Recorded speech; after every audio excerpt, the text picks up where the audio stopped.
Bueno, vamos a comenzar. Son bendecidos los que están aquí ahora y pronto, pues, se añadirán más. Eh, Quería, pues, como que repasar un poco, rapidito lo que hablamos la semana pasada. Pues, claro, sabemos que todo lo que estamos hablando y conectándonos sobre los dones del Espíritu Santo y cómo ven que embarca muchas cosas. Es un campo bien amplio y es algo tan importante para la vida de un cristiano, porque eso es algo que el Señor pues nos ha puesto aquí para utilizar esos dones para su favor y más bien para el favor de la iglesia. Pues la semana pasada estuvimos hablando sobre cómo opera Dios en nuestra vida, cuál es la operación que Dios usa. eh, Obviamente Dios usa muchas cosas, pero ¿cómo opera Dios? O sea, ¿cuál es su operación en nuestra vida? ¿Alguno de ustedes se acuerdan más o menos lo que estuvimos hablando la semana pasada? Si algunos de ustedes estaban ahí la semana pasada.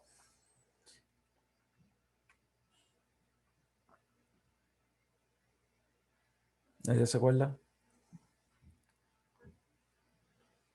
¿Me escuchan? Bendecido pastor, yo no estuve la semana pasada. Ok. Bueno, pues estuvimos hablando sobre lo que, pues, simplemente va a ser algo sencillo porque yo quiero entrar en lo próximo. Pues estuvimos hablando sobre cómo opera Dios, o sea, qué hace Dios en nuestra vida, eh, que, que se considera su operación. Y la última escritura que mencioné fue el libro de Juan, capítulo 14, el verso 10 al 12, donde dice, Juan 14, 10, dice, ¿no crees que yo soy en el Padre y el Padre en mí? O sea, Jesucristo hablando, ¿verdad? Dice que las palabras que yo os hablo, no los hablo por mi propia cuenta. Entonces, Jesús le está explicando a uno de sus discípulos, o mayormente a todos, eh, que ellos lo que querían era ver al Padre.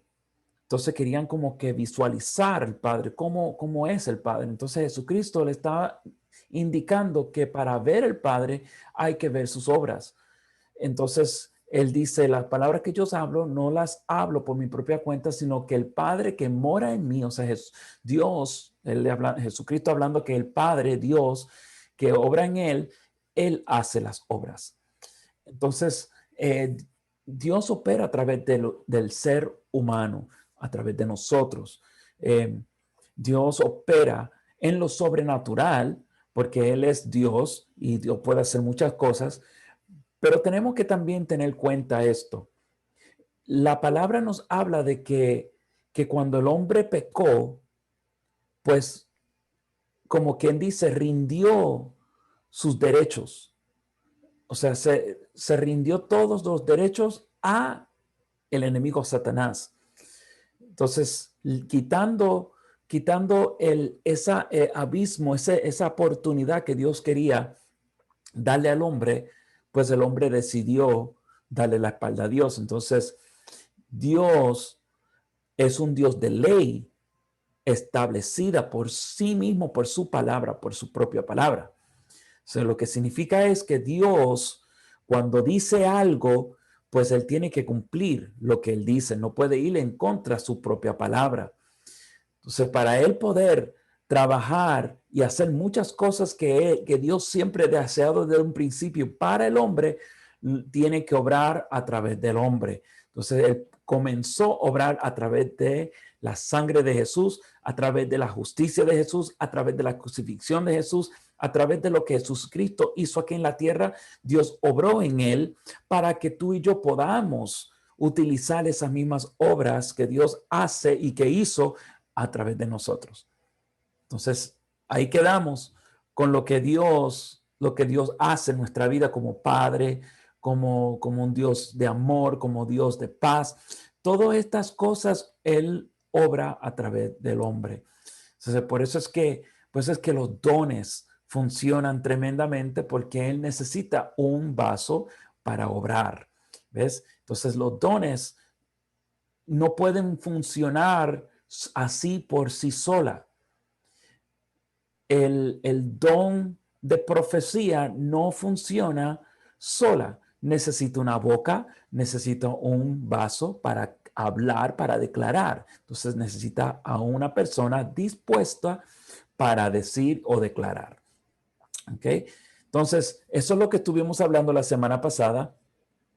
Y hoy vamos a continuar hablando de algo, de otra cosa, que se trata de los ministerios.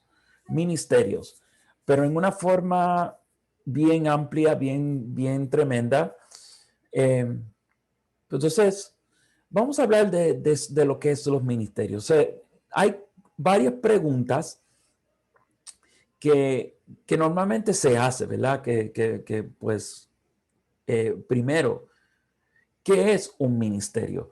Now, algunos de ustedes pueden saber la definición porque lo he escuchado antes o algo así, pero me gustaría preguntar a algunos de ustedes, pues, así como los que están conectados, eh, ¿qué es un ministerio con lo que tú conoces, lo que tú sabes?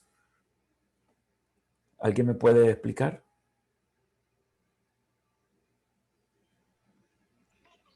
Pues están los apóstoles, ¿no? Los pastores, evangelistas y los misioneros, pero también pues como el ministerio de adoración y alabanza. Ok. O no sé si.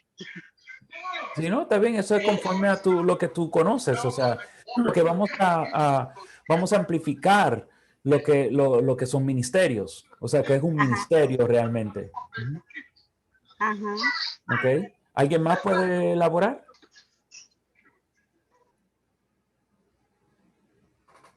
Lo que dijo Consuelo, los 5 ministerios, realmente ahora sí que de los apóstoles, profeta, maestro, pastor, del evangelista, sería esos 5 ministerios, bueno, de lo que yo estoy entendiendo acabo de.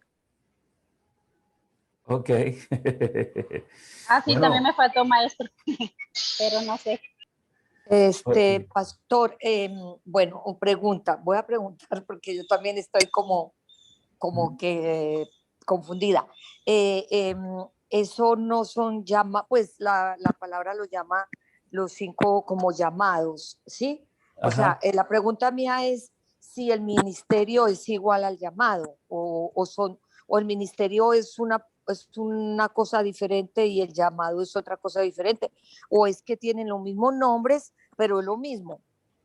Ok, bueno, ahora, buena pregunta y yo le voy a contestar eso a las definiciones que voy a dar, ¿ok? Pues, para que lo tengas claro en cuanto a la diferencia, pero buena pregunta, Lucrecia. Ok, entonces vamos a estar haciendo esas preguntas, pero vamos a contestar estas preguntas, como por qué le corresponde el ministerio a la iglesia. eh, y pues también esa pregunta que hizo Lucrecia. Entonces, un ministerio es, conforme a la palabra hebrea, es una persona que sirve o cuida a otra persona. ¿Ok? Que sirve o cuida a una persona. Entonces, esa es la palabra hebrea, ministerio. Eh, También podemos como que tomar la palabra misma y pues hacer lo que podemos como dividir la palabra es ser yo, mi misterio, o sea que soy yo el que utilizo lo que yo tengo para obrarlo hacia adelante. Eh, La palabra clave es siervo, servir. ¿Okay? La palabra siervo o servir. La palabra servicio viene de la palabra griega diaconía. Diaconía. Eso se letrera D-I-A-K-O-N-I-A. Diaconía. Es donde sale el oficio o el mismo título lo hemos leído o lo vamos a leer más tarde en el Nuevo Testamento que dice diácono. Esos son los diáconos de la iglesia. Entonces, ¿qué quiere decir eso? Es la cual es una persona que sirve, que dirige, es un líder, ¿ves? Es una persona ejemplar, ¿ok? Pero quiero concentrarme en una palabra específica y es siervo. Siervo. Y esa palabra es tan importante porque se conecta a lo que es ministerio, porque ministerio, siervo, ministerio, tiene una conexión como que enlazada, ¿ok? La palabra servir y adorar tienen el mismo sentido, el mismo impacto, ¿ok? Ante los ojos de Dios. O sea, por eso es que cuando como el lenguaje cristiano, cuando decimos vamos al servicio, realmente ¿qué estamos diciendo? Vamos a adorar, ¿verdad? Vamos a adorar a Dios. O sea, vamos a servir a Dios. Vamos a un servicio. Podemos ver aún en el Viejo Testamento, no sé si se acuerdan, cuando estaba el pueblo en Egipto y vino Moisés y le dijo a Faraón, necesito que suelte a mi pueblo, deja el pueblo ir para servir al Dios en este monte. Lo que esa misma palabra servir es la misma palabra adorar. Entonces, quiere decir que tiene el mismo sentido en el original, que es el mismo impacto, servir, adorar. O sea que cuando uno adora, uno se rinde ante Dios, uno hace lo que Dios quiere que uno haga. Por eso es que dice la palabra que Dios buscó a David, porque él era el corazón de David conforme al corazón de Dios. Y la clave de esa escritura en el Nuevo Testamento, en el libro de Hechos, que dijo que él hace todo lo que yo le pida que haga, porque es un mandato que Dios da al hombre para que ejecute lo que Dios hace y cuando lo hace está sirviendo a Dios, está rindiendo su vida a Dios. O sea, entonces, si esa palabra es la misma ante los ojos de Dios, entonces hay otra palabra que dice que es que tiene también el mismo sentir, o sea, de servir, de adorar, y viene de la misma raíz, trabajo, o sea, trabajar, obrar, que es la misma, viene de la misma raíz hebrea que es avad. A-V-A-D. O sea, porque hay muchos términos, es porque quiero que tengan claro que estas mismas palabras tienen el mismo sentido cuando uno lee la escritura. ¿Ves? A veces en el mismo español, pues, como que tiene otro sentido, pero la verdad es que el sentido que Dios puso en su palabra, cuando se trata de servir, es algo mayor y importante para él. Entonces, ¿qué quiere decir servir? Si buscamos que la palabra avad quiere decir servir, adorar y también trabajar, entonces ¿qué tiene esto? ¿Qué nos habla esto? Significa que si yo voy a servirle al Señor, yo voy a trabajar para Él. Si yo voy a adorar a Dios, yo voy a servirle a Dios. Se tiene el mismo impacto. Si busquemos en el libro de Colosenses capítulo 3, verso 23 al 24, Colosenses 3, 23 al 24, dice, y todo lo que hagáis, o sea, todo lo que vas a hacer, todo lo que hagáis, hacerlo de corazón como para el Señor. Entonces, hay un sentido aquí en esta escritura. Perdón. Y dice, y no para los hombres. Entonces, cuando nosotros estamos haciendo algo, lo estamos haciendo para el Señor, pero también estamos ayudando al hombre. Pero el impacto, la formalidad es que lo estamos haciendo para el Señor, como para el Señor. Dice como para el Señor. No es que uno no vaya a hacer las cosas para ayudar a otras personas, sino dice como para el Señor. O sea que si yo estoy haciendo algo, lo estoy haciendo porque yo adoro a Dios, porque yo le sirvo a Dios, porque trabajo para Él. ¿Ves? Entonces dice el verso 24, sabiendo que el del Señor recibirá la recompensa de la herencia, dice, porque a Cristo el Señor servís.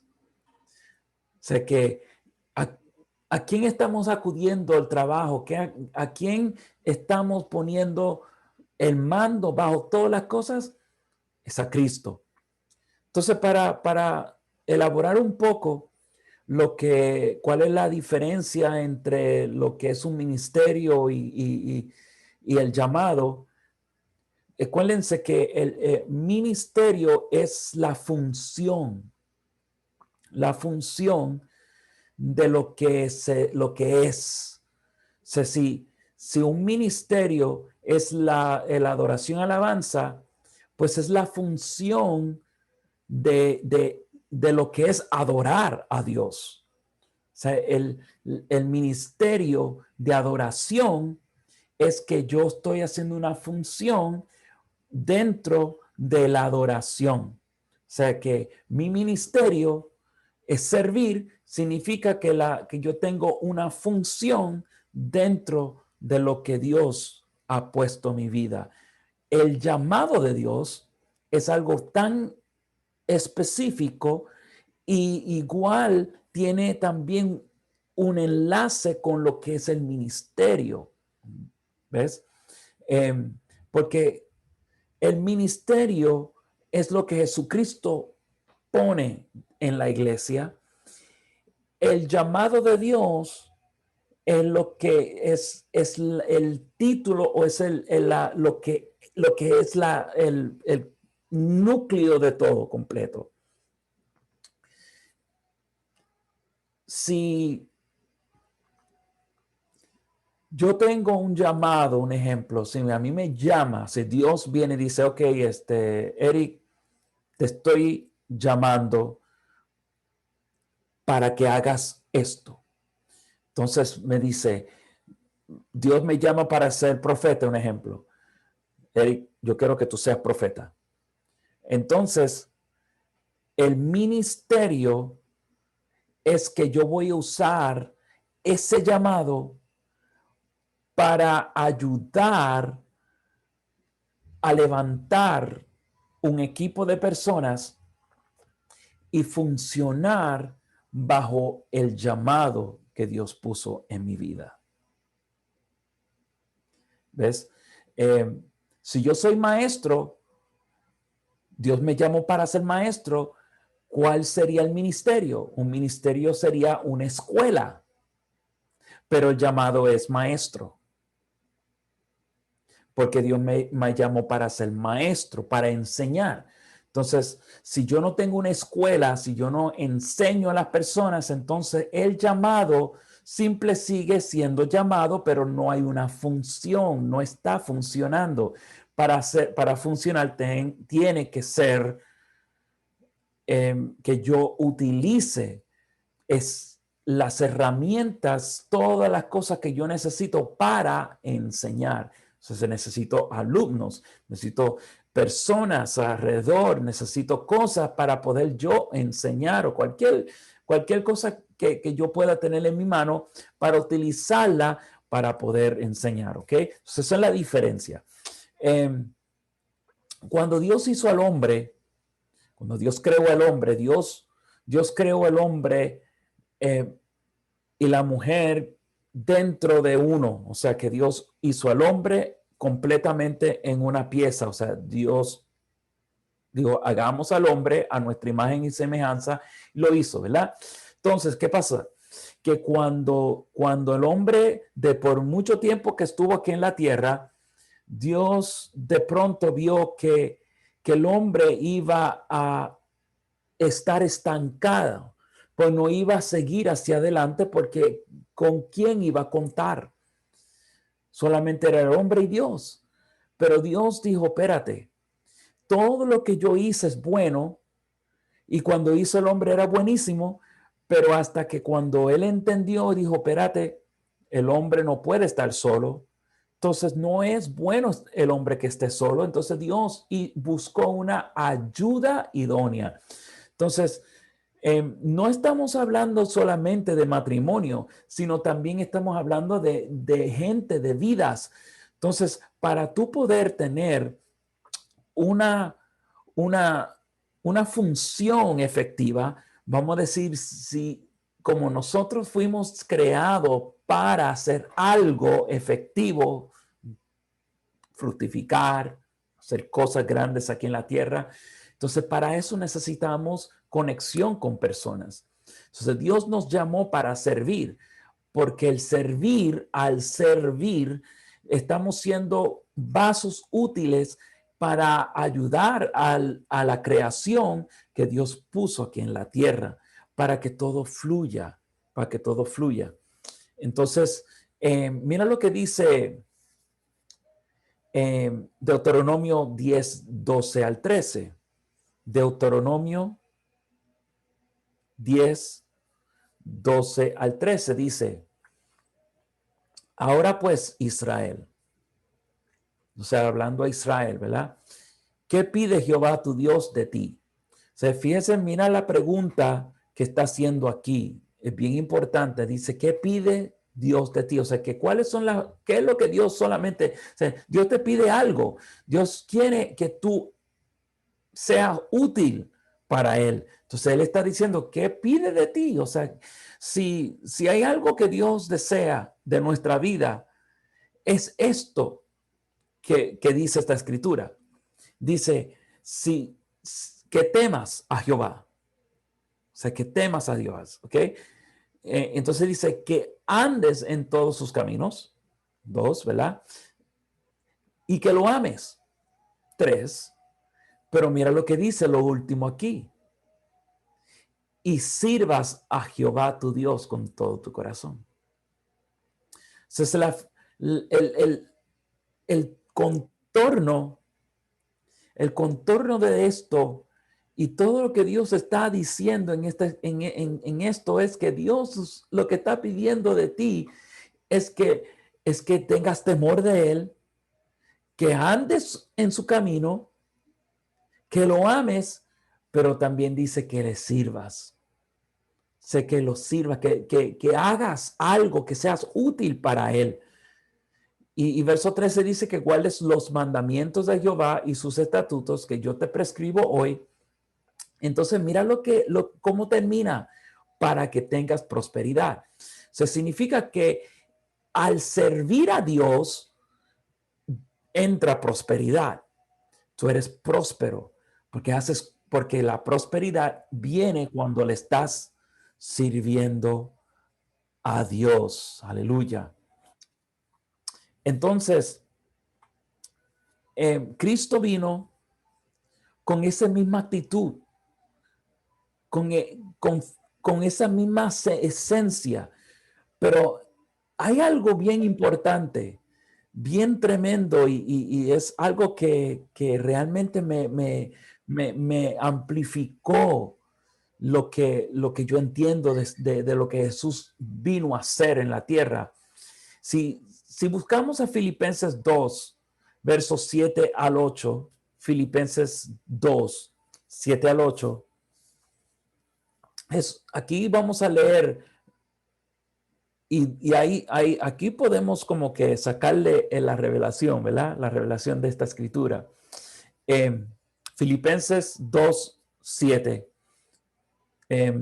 dice, sino que se despojó a sí mismo, o sea, hablando de Jesús, se despojó a sí mismo, tomando forma de siervo, hecho semejante a los hombres. Ok, paremos ahí un momentito y miremos estas dos cositas que me llamó la atención. Primero dice que toma forma de siervo, ¿cierto? Dice tomando forma de siervo, forma de siervo. Pero entonces dice hecho semejante a los hombres. Entonces, está explicando aquí que ser forma de hombre es un servidor, uno que sirve, uno que hace, uno que trabaja, uno que obra. O sea, lo que Jesús está diciendo ahí, que él se despojó a sí mismo, siendo el rey, y ahora él vino a ser hombre aquí en la tierra como siervo. El verso 8 dice, y estando en la condición de hombre, se humilló a sí mismo, haciéndose obediente hasta la muerte y muerte de cruz. O sea, ¿cuál era la obra de siervo para Cristo? Era que se humillara él a sí mismo y ser obediente hasta la muerte. O sea, se sometió al propósito de Dios, que era morir en la cruz y ser ejemplo para nosotros. Oh, qué poderoso es eso, ¿verdad? Entonces, otra pregunta importante aquí. ¿Por qué le corresponde a la iglesia a servir? No, ¿por qué razón es como que dirigida a la iglesia? ¿Por qué la iglesia tiene que servir? ¿Alguien me puede contestar esa?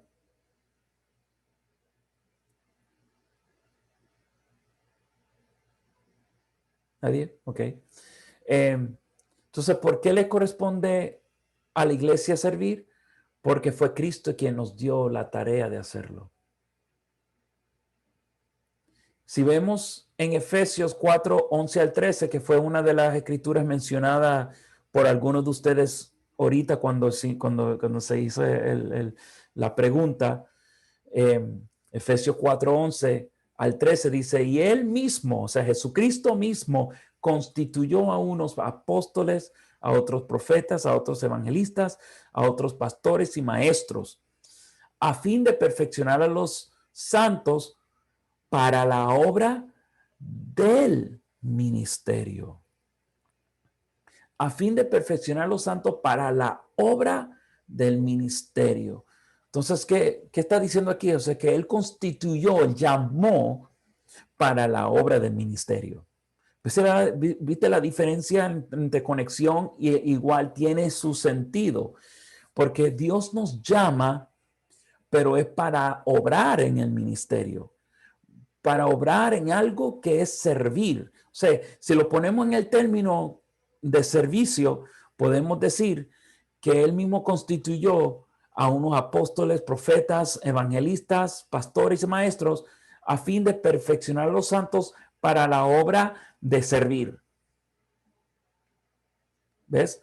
Para la obra de servir. O sea, para que tú y yo podamos servir a otros. O sea, que ¿para qué es un apóstol? ¿Para qué es un profeta? ¿Para qué es un evangelista? O sea, que el evangelista vino para servir, para levantar un ejército, unas personas, gente, ayudar a otros a entender el evangelio. Los pastores están aquí o sea, yo estoy aquí como pastor para instruir, para enseñarte y mostrarte el camino como personas para ayudarte a crecer. ¿Ves? Y para eso estoy, para servir. Y entonces completa esta escritura donde dice para la edificación del cuerpo de Cristo. O sea que la iglesia se edifica en la medida de servir. Verso 13 dice, hasta que todos lleguemos a la unidad de la fe y del conocimiento del Hijo de Dios, un varón perfecto a la medida de la estatura de la plenitud de Cristo. ¿Ok? Y eso es eso es lo poderoso. En 1 de Corintios, capítulo 7, 1 de Corintios 7, verso 17, también tiene algo en particular, porque aquí también tiene como un poquito de entre la diferencia y la igualdad. 1 Corintios 7, 17, y quizás esta sería la escritura que también, pues, conforme a la pregunta que hizo Lucrecia ahorita. Verso 17 dice, pero cada uno como el Señor le repartió. ¿Qué repartió? Ministerios. Y como Dios llamó a cada uno. O sea, Dios reparte, Dios llama. ¿Ves? Entonces, Dios repartió lo que Dios llama, a quien Dios llama. Dios te llama a ti y te dice, pues ven acá y haga esta obra. Y entonces Dios reparte el ministerio a la persona que Dios llamó. Y entonces dice, así haga, así haga. Y entonces termina diciendo, esto ordeno en todas las iglesias. O sea, Dios llama para que tú y yo sirvamos y lo está ordenando a la iglesia. O sea, que tú y yo somos iglesia. ¿Ok? Entonces vamos a ver unas cosas y aquí podemos terminar. ¿Cuáles son las indicaciones de un siervo? ¿Cómo tú sabes que estás sirviendo al máximo? ¿Cómo tú sabes que un siervo, pues, como tú entiendes que es un siervo, como tú entiendes que esa persona está sirviendo? Entonces, ¿cuáles son las indicaciones? Y también podemos ver las pros y contras, también podemos entender un poco de esto. Lo primero que es importante como que anotar es las actitudes correctas. Entonces significa que si yo tengo una indicación de ser un siervo, tengo que tener una actitud correcta. Entonces, ¿cuáles son mis actitudes? Primeramente, no puedo tener una actitud egoísta. Bien importante. Si yo amo a Dios con todo mi corazón, toda mi alma, entonces yo tengo que conectarme con el amor de Él, con la actitud de Él, con el sentido de Él, con la compasión de Él para yo poder seguir hacia adelante. ¿Ves? ¿Cuál es mi actitud? Mi actitud tiene que ser siempre dador. En Marcos 10:45, Marcos 10:45 dice, porque el Hijo del Hombre no vino para ser servido, sino para servir. Y entonces dice, y para dar su vida en rescate por muchos.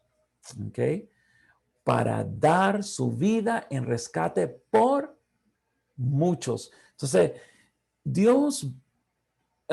Jesucristo nos está diciendo que la realidad es que para tener una actitud no egoísta es que yo tengo que dar mi todo para todos. ¿Ves?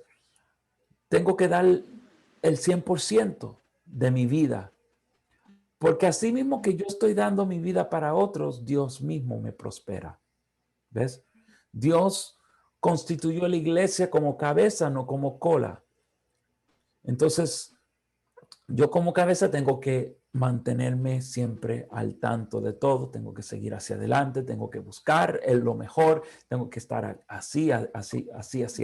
Pero entonces, las personas que yo ayudo, yo no quiero ponerlos debajo, porque siempre Dios quiere que nosotros seamos cabeza, o sea, que estemos arriba, no abajo. Tenemos que prosperar. Entonces, hay una escritura en el libro de Proverbios que me voló los fusibles, como quien dice, ¿verdad? Que me amplificó también un entendimiento de esto. Y mira cómo dice en Proverbios 27, 18. Proverbios 27, 18. ¿Ok? Dice, quien cuida la higuera comerá su fruto. ¿Ok? Es Proverbios 27, 18. ¿Ok? Quien cuida la higuera comerá su fruto. O sea que, ¿qué está hablando aquí? Quien cuida la higuera es decir, es como que si yo cuido mi propia vida, yo voy a comer mi propio fruto. Pero mira lo que dice la próxima parte de este verso. Y el que mira por los intereses de su Señor tendrá honra. Así que es interesante que lo podemos ver en esa forma. Que si yo miro el interés de mi Señor siempre va a honrarme. Yo no tengo que cuidar tanto mis cosas como al punto de no dar, de no hacer. Y porque dices intereses de su Señor, significa que a quien le está hablando aquí es los siervos, los esclavos. Porque siervo esclavo tiene también tenía una misma forma. La única diferencia es, hello.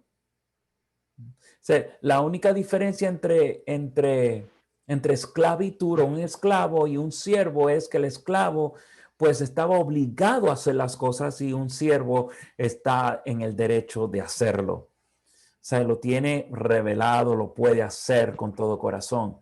Pero el esclavo no tenía otra que hacer. Entonces, esa es la primera actitud de no ser egoísta. Tenemos que siempre estar en la expectativa de otros.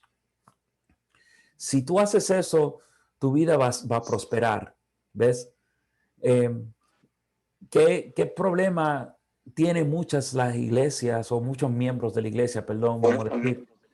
La gente que asiste en las iglesias, no todos, o sea, pero hay algunos que tienen esa actitud egoísta porque vienen y solamente quieren que uno le dé, le sirva, vienen, necesito, en vez de decir, ¿en qué le puedo servir? O sea, la actitud de venir y decir, mira, yo estoy en la iglesia, puede ser que yo necesite sanidad, pero aquí yo vengo para ayudar. Cualquier cosa que tú necesites, yo vengo aquí a hacer eso. Aunque yo esté enfermo, aunque yo voy a hacer lo que sea, porque yo entiendo que al servir, Dios trabaja con las vidas. La segunda actitud es una actitud de obediencia. Una actitud de obediencia.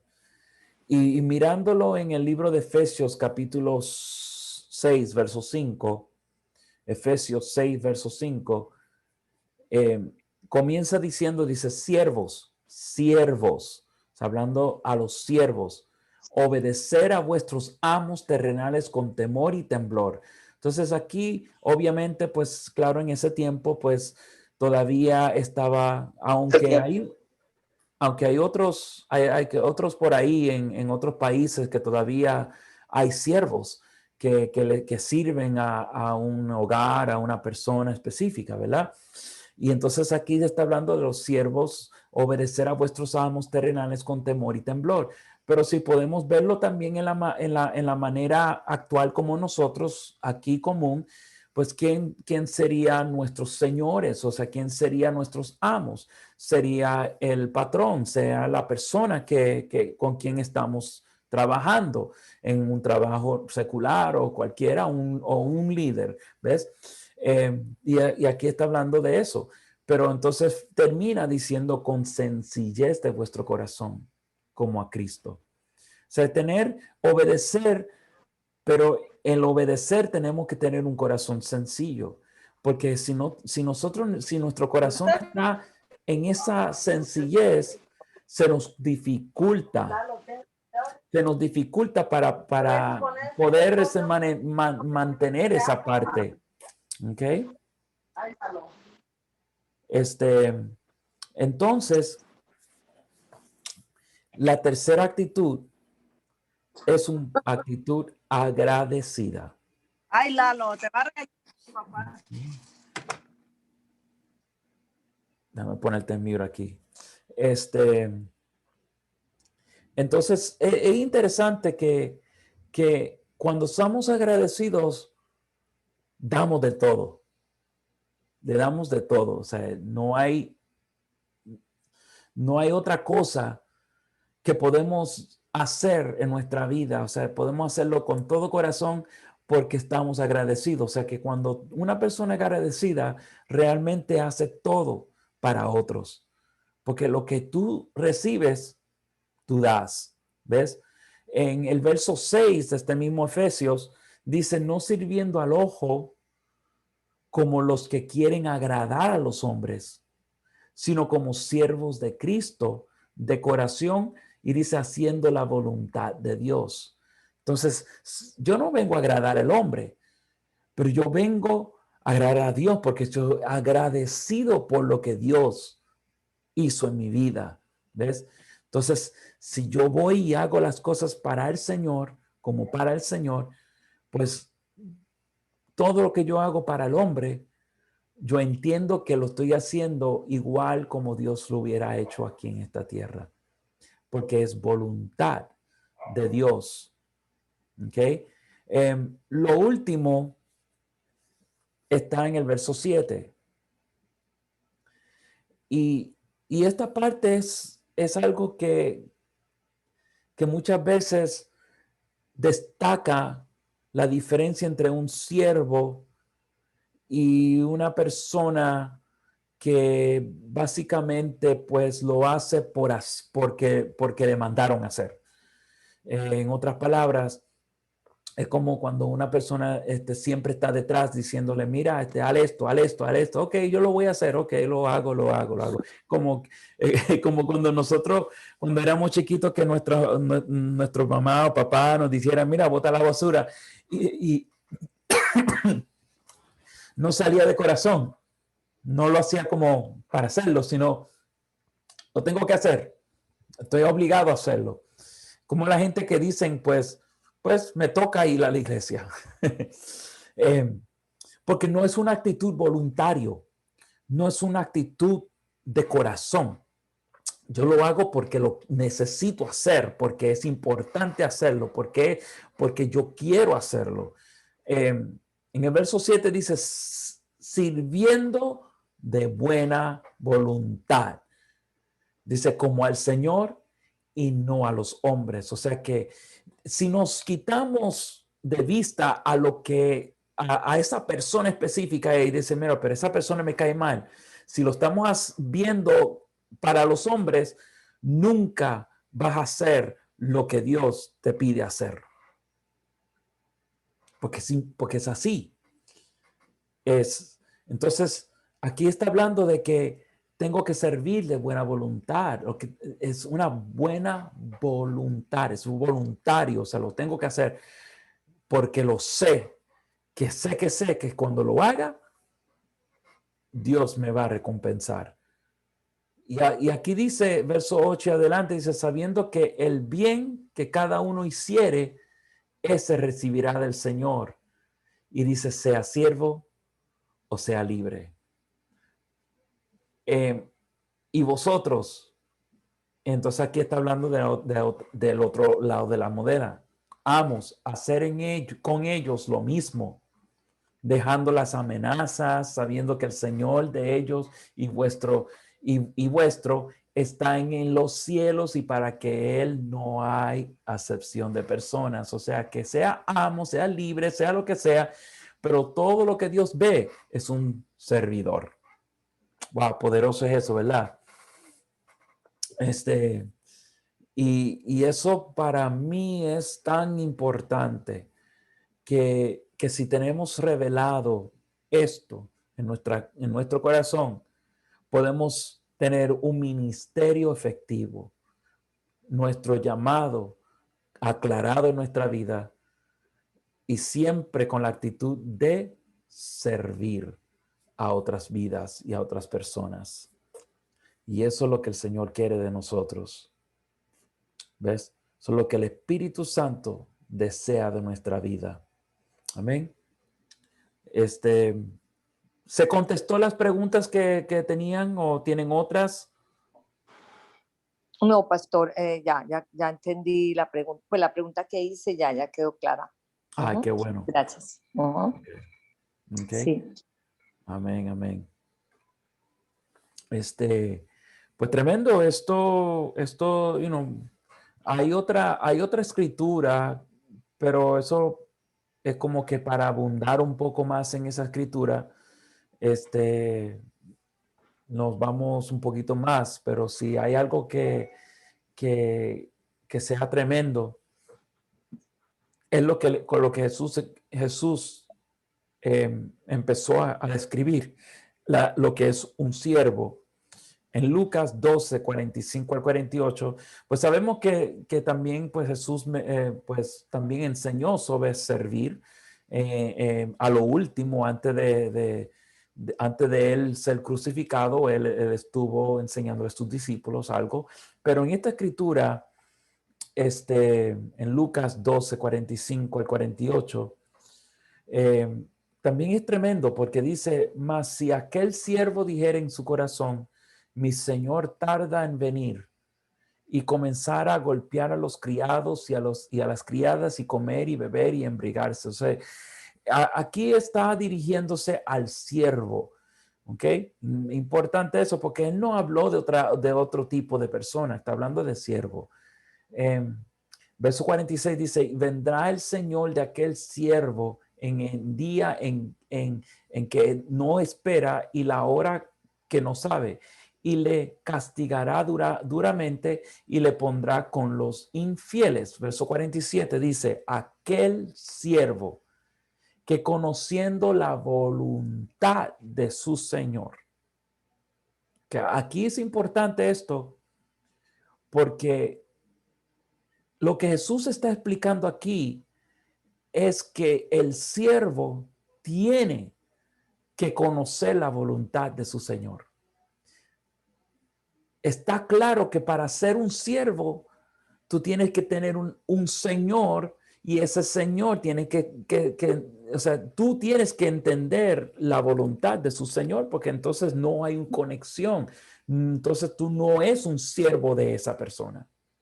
Eso es lo que Jesús está explicando aquí. O sea, conociendo la voluntad de su Señor. Entonces, ¿cuál era la actitud del siervo? El siervo tenía que estar preparado porque dice, no se preparó, no hizo conforme a su voluntad. Y dice, recibirá muchos azotes. O sea que Jesús está explicando algo real, algo que estaba pasando y ocurriendo en ese tiempo. O sea, había un castigo, ¿ves?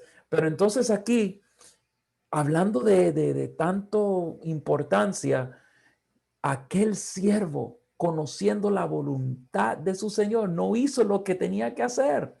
Entonces, si nosotros no conocemos la voluntad de nuestro Señor, entonces es un poquito diferente. Pero si tú conoces la voluntad de tu Señor, si tú conoces que lo que Dios quiere para tu vida, para que Dios quiere para otras vidas, entonces más vale que lo hagas. ¿Ves? Y prepárate. ¿Ves? Verso 48 y terminamos.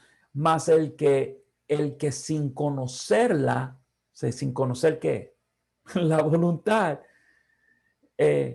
hizo cosas dignas de azotes, será azotado poco.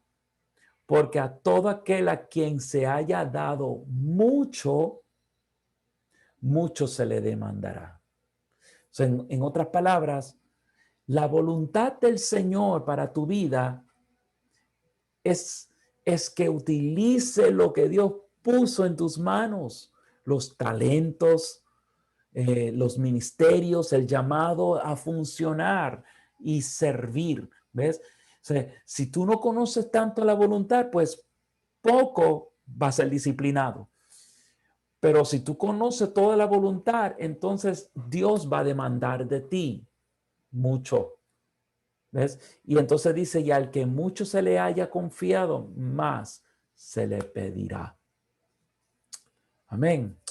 Vamos a orar y como que declarar en nuestra vida, en nuestro corazón, que esta noche que Dios ponga esa actitud en nuestra vida. Que ponga actitud de servir, una actitud de dar, de conocer la voluntad. Yo creo que eso es lo máximo que Dios pide de nosotros, es conocer su voluntad. Y a la medida de conocer su voluntad, Dios pone en nuestras manos lo que Dios quiere que nosotros hagamos con ello. Y Dios, en esta noche te damos gracias por todo lo que tú haces, lo que tú sigues haciendo en nuestra vida. Oh Espíritu Santo, muestra más y más lo que tú deseas de nosotros. Amplifica tu voluntad en nuestra vida para que podamos ser siervos efectivos, para que tengamos actitud correcta ante todo. Y como Jesucristo repartió ministerios, podemos utilizar esos ministerios a nuestro favor, porque es el llamado que Dios nos ha puesto en nosotros. Gracias, Señor Dios, por lo que tú haces, Señor, y por lo que tú sigues haciendo en el nombre de Jesús. Amén. Amén, aleluya. Tremendo Amén.